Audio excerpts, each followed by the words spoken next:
છોટાઉદેપુરના અંતરિયાળ ગામોમાં વિકાસ પહોંચે તેવી આશા રાખીએ, પરંતુ જ્યાં વિકાસ થઈ રહ્યો છે એટલે કે અયોધ્યામાં ભગવાન શ્રી રામની પ્રાણ પ્રતિષ્ઠા મહોત્સવને લઈને જે વાદ વિવાદ અને અસમંજસ સર્જાય છે તેને દૂર કરવાનો પ્રયત્ન કરીએ। શંકરાચાર્યો અને વિપક્ષ દ્વારા મંદિરના અડધા બાંધકામને અપશુકન ગણાવતી બાબતને જડબાતોડ જવાબ આપી રહ્યું છે સોમનાથ ટ્રસ્ટનું પુસ્તક પ્રભાસ તીર્થ દર્શન સોમનાથ।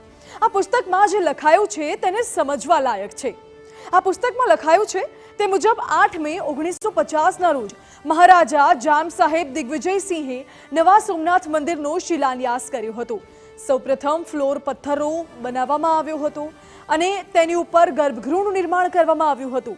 ત્યારબાદ 11 મે 1951ના રોજ ભગવાન સોમનાથના શિવલિંગને તત્કાલીન રાષ્ટ્રપતિ રાજેન્દ્ર પ્રસાદના કમળના પુષ્પોથી અભિષેક કરવામાં આવ્યો હતો। તે સમયે પંડિત સરસ્વતીજીએ 108 તીર્થ સ્થાનોમાંથી શિવલિંગના જળથી જલાભિષેક કરીને પૂજા પૂર્ણ કરી હતી। 101 તપોની સલામી આપવામાં આવી હતી અને આકાશ જય સોમનાથના જય ઘોષથી ગુંજી ઉઠ્યું હતું।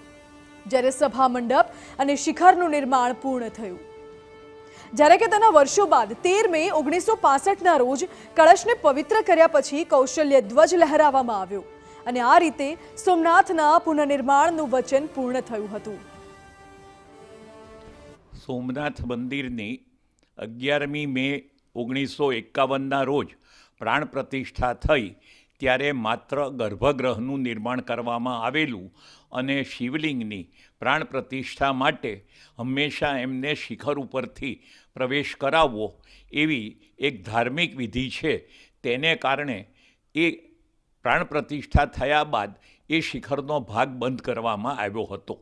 સભા મંડપ અને નૃત્ય મંડપ એ બે પૂરા થતાં તો લગભગ 44 વર્ષ થયેલા, કારણ કે ત્યારે દાનનો પ્રવાહ ખૂબ ધીમો હતો અને સરકાર પાસેથી કોઈ ગ્રાન્ટ ન લેવી એવો સોમનાથ ટ્રસ્ટનો એક પ્રકારનો નિયમ હતો, આગ્રહ હતો। આમ આપણે જો જોવા જઈએ તો વિધર્મીઓ અને વિદેશીઓએ આક્રમણ દ્વારા સોમનાથને વારંવાર તોડ્યું।